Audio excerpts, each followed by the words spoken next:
Well, this is how you listen to your community properly. Well done, Turn10. Dude, you guys did awesome.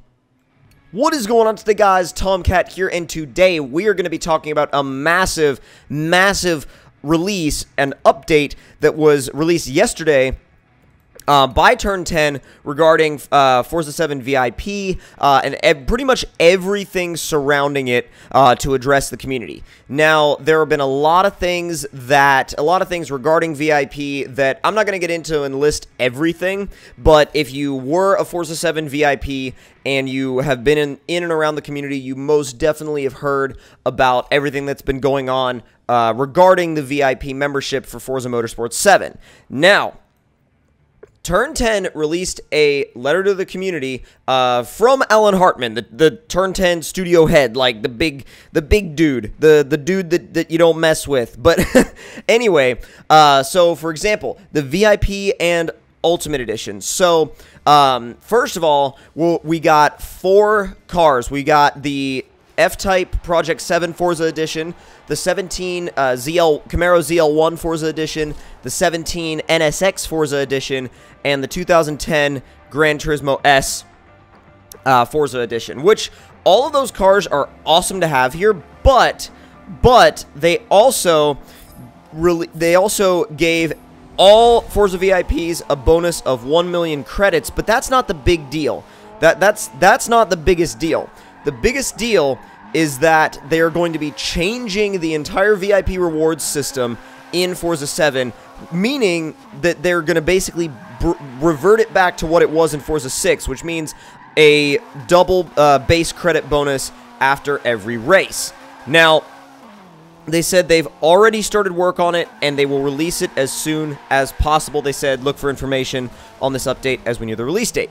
So, all of that is absolutely amazing. Like, that is how you stay in touch with your community, and you keep them up to up to date with your community. You listen to your community, and you do what is right for the game and right for its fan base and right for that ecosystem of the game in general. Now, also, real quick, I do want to say, in this first lap in the Maserati, I do go off quite a few times. I was getting used to the way this car drove because I had been driving a lot of really high horsepower drift cars lately, and this one doesn't have that same kind of power potential to it. So you kind of have to be, well, I shouldn't say power potential. I mean, it has a lot of power potential. It just doesn't have a lot of power. And especially with this wide body, you're putting down a ton of grip that you're not really, you're putting down a ton of grip, so you have to focus a lot on keeping those rear tires broken loose.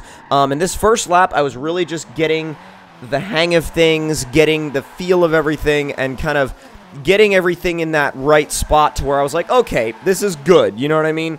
Like, this is good. This works properly. You know, and I know what I'm doing. So anyways, the car itself is actually really fun to drift and really fun to drive when you get used to it. I think the biggest thing for me was I had to start clutch kicking a ton more than normal, a ton more than I was used to. But other than that, I mean, it's like you just can't power drift it as much as other cars. But I really do love the way this car looks. I love that crazy wing on the back. You know, absolutely freaking crazy. And I love the fender flares. The fender flares absolutely set this car off and make it look like a beast. So I am so okay with having this car as a wide body in Forza Motorsport 7. Now, another car that I'm going to be highlighting soon is the NSX Forza Edition. The reason why is because that thing gives you a 20,000 credit bonus for Dubai, which is way crazier than, like, say, the GTR with 10K at Suzuka, or the Ram Runner with VIP. Anyway, there's so many things that we can do with those cars that I'm just, oh my god, I'm so pumped, because you think about that. Think about the 20,000 credits with the NSX at Dubai. I mean, you want to get credits really quickly. That's how you get credits really quickly. So, and we're going to be doing a separate video all about that, so you guys can see how it works and see how to do it properly.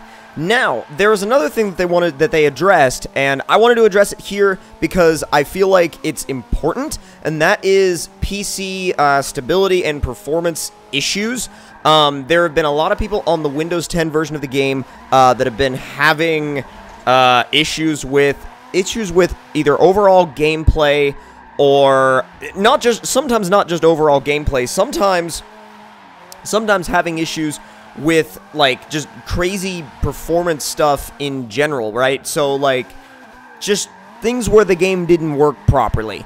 And I'm sure some of this is down to hardware, right? I mean, some PCs are not going to be able to run the game as well as other PCs. I mean, that's kind of a given, right? You know, no two PCs. It's like if you take one PC that's got one setup and one PC that's got a completely different setup, one is going to run the game better than the other one. It's just how PC works.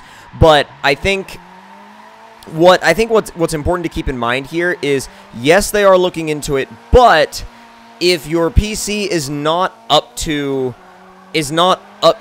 you know, the proper capability, then it's not going to run the game perfectly on max. I mean, like, but, you know, it's not just performance that we're talking about here. I mean, there have been people experiencing crashing issues when they've been going in and out of different menus within the game, and that stuff does have to be sorted out. That stuff, to me, it's like, okay, if you're getting crashing within menus and stuff like that, yeah, that's something that they need to sort out and have been sorting out. I mean, obviously, and they say they continue to test and report and investigate as many of these bugs as possible, which, see, that is the thing. It's like, you got to realize that there's a lot that goes into investigating a lot of those things, and they don't usually happen, like, right overnight, you know what I'm saying? They really don't. And I was trying to get as close to that wall as I could. I was trying to get the wing and the back tire really, really close, and it kind of worked. It actually kind of did.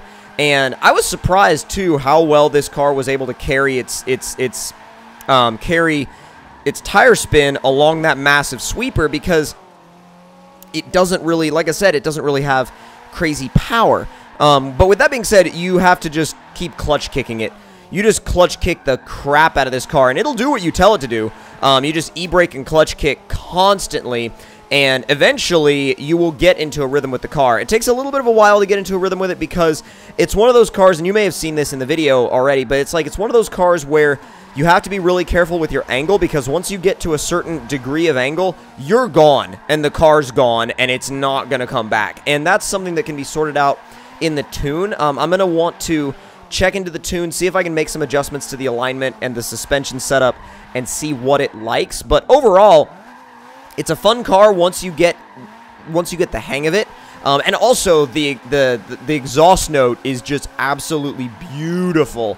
Like, I could listen to that for so long. But if you guys enjoyed this update video on Forza Motorsport 7, don't forget to leave me a like. Tell me in the comments down below what y'all thought of it. And if you're new to the channel, don't forget to subscribe for more. I'll see y'all next time. And again, massive thank you for Turn10 for doing this. This is absolutely awesome, and this is why we love them as a developer. So again, hope you all enjoyed. I'll see you guys next time. Talk to y'all later.